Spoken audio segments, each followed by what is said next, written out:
안녕하세요. 아솔 국제 리더십 대학원에 오신 것을 환영합니다. 오늘부터는 이제 출애굽기에 대해서 공부하도록 하겠습니다. 출애굽기가 말하는 하나님의 구원 역사. 자, 구속사의 창세기 구속사를 이어서 출애굽기의 구속사를 공부하도록 하겠습니다. 전체적인 제목을 출애굽기를 알면 인생이 보인다. 뭐 이런 거대한 제목을 가지고 공부해 보도록 하겠습니다. 자, 출애굽기가 말하는 하나님의 구원 역사가 어떤 것인지 살펴보도록 하겠습니다.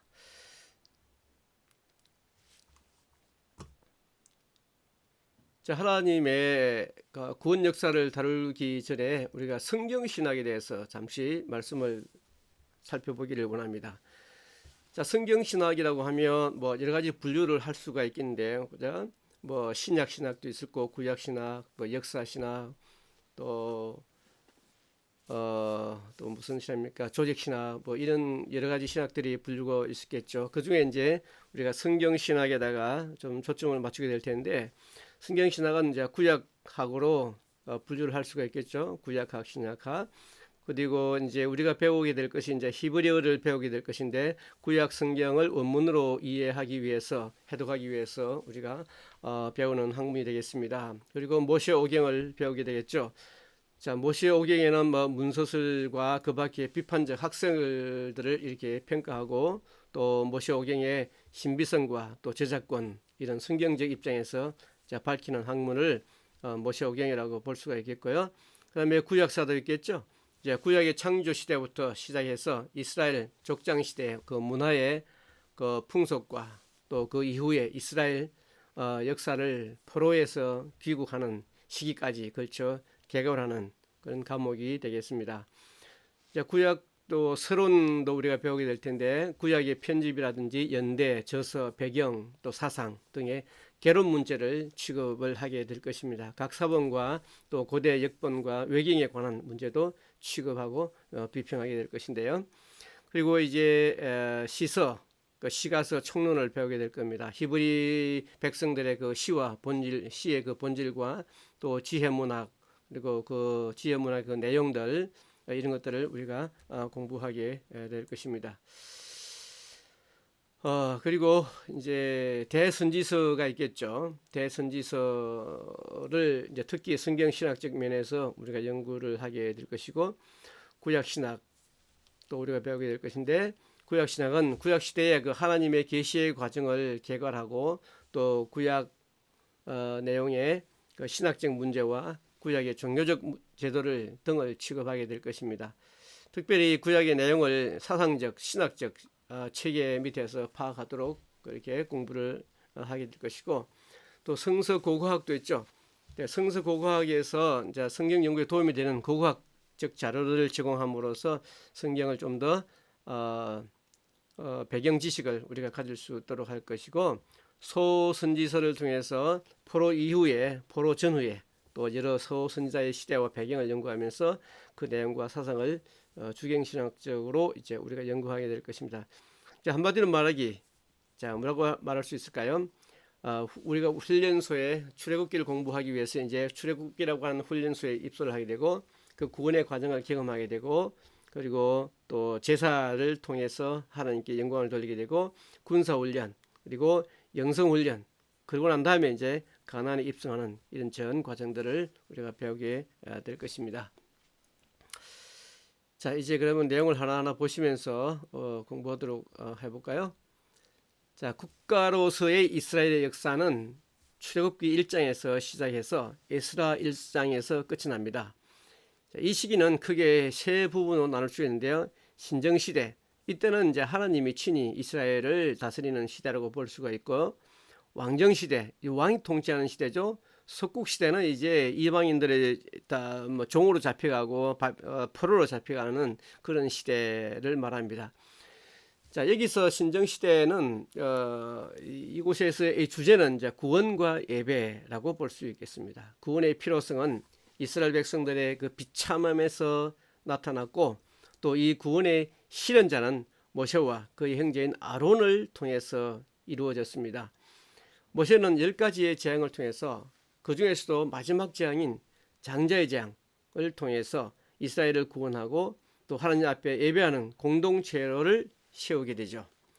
출애굽기는 신정시대 중 하나님이 이스라엘 백성을 애굽에서 구원하시고 그들에게 하나님을 예배하는 공동체가 되도록 계시를 주시는 것을 주 내용으로 하고 있습니다. 여기서 세 가지 주요 관계가 있습니다.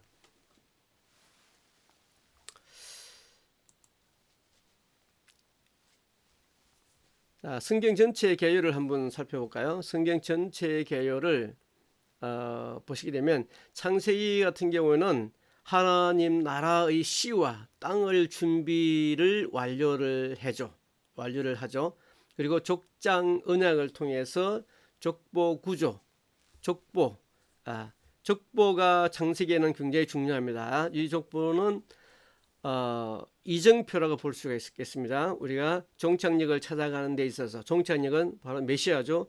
그리스도를 찾아가는 데 있어서 이정표 역할을 한 것이 족보라고 볼 수가 있습니다. 10번의 족보가 등장하게 되고, 그리고 10계명이 등장하게 되고 10재앙이 등장을 하게 됩니다.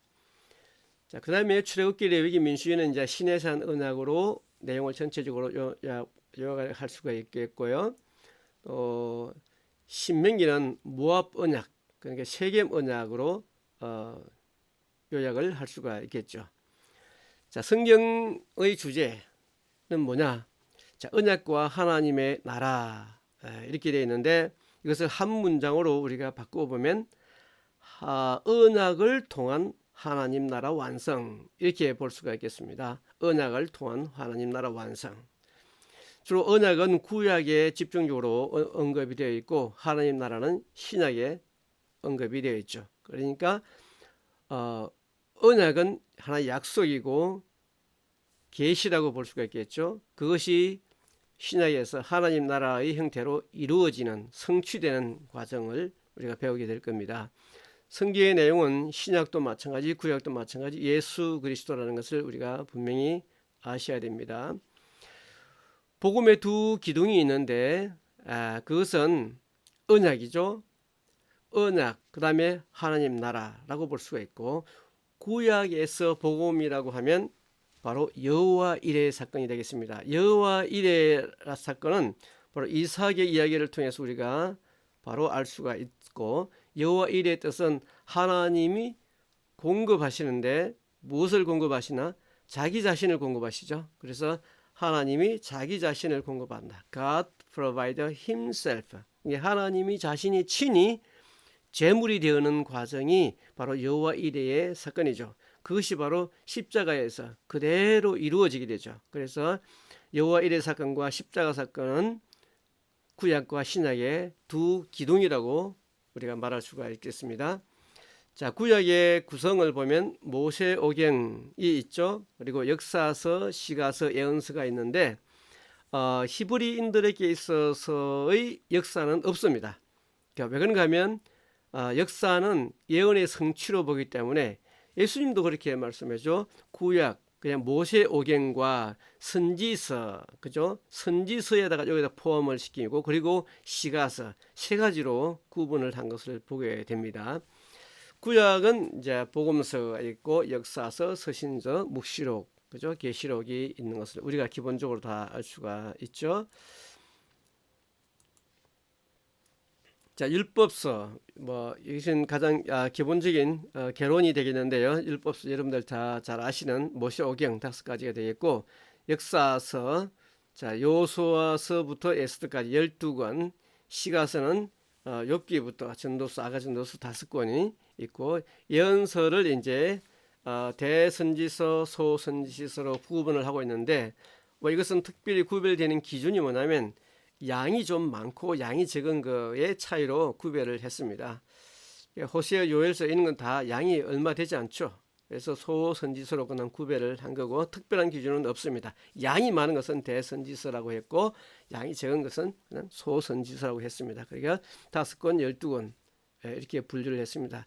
자, 분류를 보면 율법서 5권, 역사서 12권, 또 시가서 5권, 대선지서 5권, 그다음에 소선지 12권. 5권, 12권만 기억하시면 여러분들 쉽게 구별할 수가 있을 겁니다. 복음서도 뭐 여러분 잘 아시는 거니까 그냥 대충 훑어만 보고 지나가겠습니다. 서신서에는 바울 서신이 있고 공동 서신이 있습니다. 구체적으로 이제 구별을 해놨는데 뭐 교리 서신도 있고 옥정 서신도 있고 또 목회 서신도 있으니까요. 뭐 이것이 중요한 것은 아니고 그냥 이런 것이 있다고만 알고만 있으면 되겠습니다.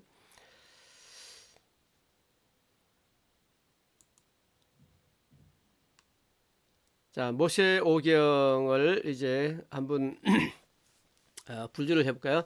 창세기는 시작을 알리는 책이라고 볼 수가 있겠고요. 이제 출애굽기는 예배를 준비하는 책입니다. 그 레위기는 제사를 위한 책이죠. 민수기는 영적 전투에 관한 책이고, 신명기는 재무장에 관한 내용을 하고 있고, 여호수아는 땅을 차지합니다. 그래서 모세오경을 이렇게 여호수아서까지 포함을 해야 완전한 이게 짝을 이룰 수가 있겠습니다. 한 세트가 되는 거죠. 근데 모세오경을 여호수아를 빼버리게 되면 땅을 차지하는 이 사건이 없기 때문에 완전한 짝이 될 수가 없습니다. 그래서 모세오경까지 여호수아까지 포함해서 모세오경으로 우리가 편의상 이렇게 구별을 할 수가 있겠습니다. 왜냐하면 땅을 차지해야 되니까요. 땅을 차지해야 완전한 정복이 되겠죠.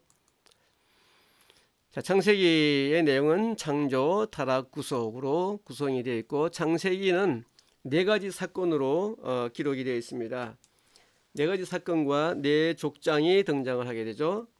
자, 4족장, 아브라함, 이삭, 야곱과 요셉의 이야기로 되어 있고, 4사건, 창조 이야기, 그 다음에 타락 이야기죠. 그러니까 바벨탑 사건이 나오고 타락 이야기가 나오고 노아 홍수 사건이 나오게 되죠.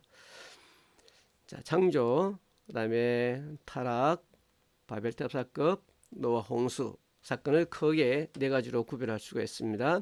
출애굽기는 이제 구원에 관한 책이죠. 바로로부터 하나님께로 구별되는, 그리고 이분들은 이제 예배 준비를 위한 전체 포커스가 출애굽기는 예배를 준비하는 과정으로 기록이 되어 있습니다. 자, 레위기는 제사에 관한 문제죠. 더러움을 씻고 정결한 것으로 채우고, 민수기는 훈련, 그리고 이런 훈련을 강화함으로 해서 여호와의 군대로 다시 시험을 받는 내용으로 되어 있습니다. 자, 신명기는 이제 재무장하는 거죠. 정신 무장을 하게 됩니다. 그 땅을 차지할 준비를 이제 갖추게 되는 것이죠. 그래서 여호수아는 땅을 차지하게 됩니다. 그래서 여호수아까지 포함해서 하나의 세트로 모세오경을 생각할 수가 있습니다. 그래서 하나님 나라 건설의 모델을 제시하고 있죠. 출애굽기 3장 7절 8절에 보면 여호와께서 가라사대 내가 애굽에 있는, 자, 애굽은 세상을 상징하고 있죠. 내 백성의 고통을 정리해 보고, 자, 하나님께서 우리의 모든 고통을 보고 계십니다. 그들이 간역자로 인하여 부르짖음을 듣고, 자, 우리의 기도를 들으시고 그 우고를 알고, 자, 우리의 모든 어려움과 고통을 다 알고 계시는 분인, 그리고 주님께서 친히 내려와서 그들을 애굽의 손에서 건져내고, 자, 건져낸다는 말이 이제 출애굽하는 거죠. 구원에 관한 내용인 것을 알 수가 있습니다. 그리고 그들을 그 땅에서 인도하여 아름답고 광대한 땅, 젖과 꿀이 흐르는 땅, 곧 가나안. 자, 우리가 가나안 땅은 정말로 사람이 살 수 없는 아주 패력한 땅입니다. 뭐 아브라함이 오죽하면 가나안 땅을 떠났겠습니까? 하나님께서 주신 그 약속의 땅을 떠나고 버리고 애굽으로 내려가죠. 그런데 성경은 아름답고 광대한 땅, 젖과 꿀이 흐르는 땅이라고 표현을 하고 있습니다. 그곳은 황폐한 땅이지만 하나님의 비전에 볼 때, 하나님께서 바라볼 때 그 땅에는 정말로 꿀이 흐르고 아름다운 광대한 땅, 젖과 꿀이 흐르는 정말 기가 막힌 아름다운 땅을 하나님은 보고 계신 거죠. 그런데 아직 우리 눈에는 이것이 보이지 않는 것이죠. 아직까지는 우리에게는 이런 것을 볼 수 있는 비전이 우리에게는 부족하죠. 그래서 우리가 이 땅에 살면서 이런 비전을 바라볼 수 있는, 그죠? 광대한 땅, 적과 꿀이 흐르는 땅을 바라볼 수 있는 그런 눈을 가질 필요가, 믿음의 눈을 가질 필요가 있겠죠. 그런데 이 땅에는 지금 우리가 찾아가고 있는 것이라 다른 이방 족족, 다른 이 죄의 끝들이, 이런 사단이, 이런 악한 영들이 이곳을 차지하고 있는. 그래서 우리는 이것을 쫓아내야 되는 거죠. 어떤 족속이냐? 헷 족속, 아모리 족속, 브리스, 히위, 여부스, 다 이 족속들은 이제 통칭적으로 해서 이제 우리가 몰아내야 될 적들, 원수들 이라고 볼 수 있습니다. 이것들 다 쫓아내야만이 우리는 이 땅을 적과 꿀이라는 땅으로 만들 수가 있는 것이죠. 이것이 이제 영적 싸움이 되겠습니다. 네. 자, 출애굽기 전체의 구조를 보시면 이제 1장에 정해서 보고 듣고 알고, 하나님은 다 아시죠? 그리고 내려가서 건져내고, 그리고 인도하여 데려가려 하노라, 이렇게 대략적으로 요약을 할 수가 있겠습니다. 1장에 보시면 야곱 일행이 이제 애굽으로 이주한 지 대략 350년이 흐른 때 애굽 땅에서 이스라엘 백성은 크게 번성을 합니다. 이에 이제 위협을 느낀 애굽 왕은 가혹한 탄압 정책을 이제 펼치게 되죠. 그래서 이스라엘 자손이 이제 학대를 받게 됩니다. 그리고 2장에 보면 이스라엘이 이제 애굽 땅에서 핍박받던 그 시절 나일강에서 건진 한 히브리 아이, 바로 공주의 양자로 입양되었고, 그죠? 그 아이가 바로 모세죠. 이름에서 우리가 알 수 있는 것처럼 물에서 건져내다, 앞으로 이스라엘 민족들을 구원해 날 구원자로서 등장하는 것을 보게 됩니다. 근데 장성한 모세가 이제 헬기로 한 애굽인을 쳐 죽임으로 해서 미디안 땅으로 이제 도피해서 그곳에서 40년 세월을 보내고 이제 나이가 벌써 80일에 다 된 그런 나이로 성장을 하게 됩니다. 그리고 이제 3장 4장에 오시면 이제 모세가 애굽의 지도자로 소명받는 장면이 나옵니다. 처음 모세는 거듭께서 거절하죠. 예. 하나님께서 크신 능력을 보여주시고 또 형 아론을 대언자로 삼아 주시기라 그때 이제 소명을 받고 애굽으로 귀국을 하게 되죠. 그 5장에서 이제 6장 내용은 이제 모세와 아론을 바로에게 출애굽을 요구하지만 그냥 다 거절당하죠.